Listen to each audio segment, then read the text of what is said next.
Siyafuna la sisebenzi. Yebo. Noma dayisi usuku mina sisebenzi siyafuna umsebenzi. Yeah. Umsebenzi siyafuna. Yeah. Asikembuli ngoba sithanda. Yeah. Simakwe yizo lezi zinto. Mfowethu. Cela bhuti omdala wenza umzamo wakho. Mfowethu. Sithembe wena ngoba nawo uhulumeni uyahluleka. Mfowethu. Uyahluleka uhulumeni ibo bonke lapha. Mfowethu. Ngena kubo futhi. Mfowethu. Yibo bonke laba. Asebenzi futhi yibo labantu futhi. Asebenzi. Hayi kuzolunga. Mabaqeda lapho bafika la belambile basutha bathi ingqondo zethu ayisebenzi siyafilana. Kodwa bona behlulwa ukuhlala emazweni abo. Bahlula ukuhlala balungisa isimo emakubo bazositshela. Ingqondo zabo mayisebenza abahleli ngane emazweni abo. Hayi bathi bahlakaniphile hey ngingaze ngibakhomba ayilungise lento. Yeah. Yeah. Bathi bahlakaniphile ayilungise. Baphi pho? Kuaphi sipho sixoxe nabo? Kwamanje sobakhomba ngalusuku. Ngalo liyasuka asibakhombiki. Ile isikhathi esidliso lesokuxoxa nabo. Yabo. Nangu nje omunye lo faka ama-avalon. Akuyena.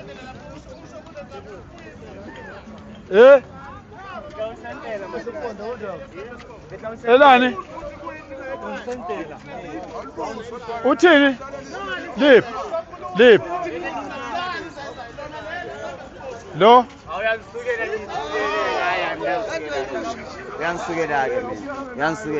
Yeah, mana phela ehlisa umoya. Hayi ehlisa umoya, cisha ugwayi.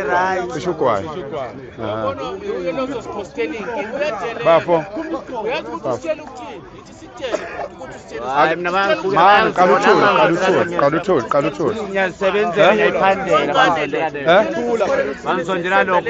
Mana qalulinde phela. Uyabona nje ngoba ungalaleli uyakhombisa ukuthi unenkinga. Uyabona yibo laba basitshela ukuthi thina size impahla size la eSouth Africa sinitholanise. Hayi wena uyabona uzosikhostela ukuthi senze lento enithi anidingi. Bafo. Cela nini uzwile kodwa lalela bafo. Kulungile khululeka akho inkinga bhuti wami yaso. Ayikho inkinga. No angithi uyabona into abayisho ukuthi uyayenza. Nakho uyayenza phambi kwami njengamanje. Uyabona nje ukhomba umuntu sinqwaba thina wena uwedwa kodwa unesibindi sokukhomba umuntu la wena. Kurong bhuti wami, kurong. ISouth Africa yizwe bafowethu. Yizwe iSouth Africa. Ngakini manje mangingasuka mina manje ngihambe ngakini kuphi kini? Mangingasuka nje ngeZimbabwe bafu ngingafika ngingene nje mahala njengoba nawe wenze njalo la eSouth Africa. No musana ukwenza lento enenzayo. Njengamanje buku ukhomba umuntu ngomunwe la kwaZulu akwenziwa lokho. Akwenziwa kwaZulu ukukhomba umuntu kanje. Yeah, so wenzani la? No ngeke kulunge mngani wami lokho. Ngeke kulunge lokho. Kudayisa kophi? La ngaphakathi. Hayi ngeke kulunge bafo lokho.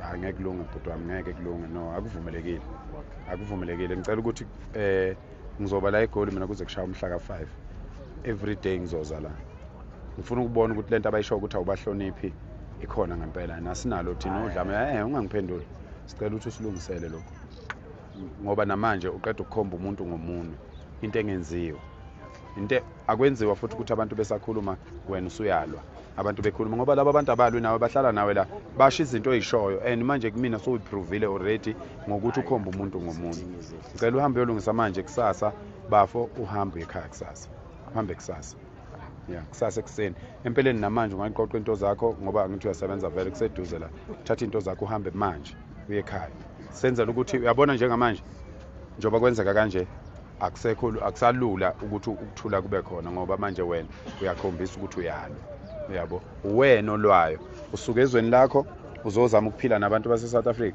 wena usulwa nabantu base South Africa uweke ukwenza phambi kwami ngiyakubona yabo so ke mina ngifuni ke mfowethu ukuthi kwenzeke izinto ezibhedayo angifuni ukuthi kuxhaphazeke abantu nawe ngwakithi siyayifanela uyabona siyafana angifuni ukuthi sixhaphazane kodwa lokho okwenza la eSouth Africa umthetho wase South Africa awukuvumi iconstitution imisebenzi leyo yokudayisa emgwaqweni they are reserved for South Africans it's the law asidingi ukuthi unamaphepha noma unawo amaphepha umsebenzi lo wenzayo akuwona wabantu bokufika cela ukuthi uhloniphe uzokwenza bhuti wami lo uzokwenza angithi uyazi ukuthi kusho ukuthini kuba kwami la uyazi ukuthi uma ungasakwenzanga kwenzakalana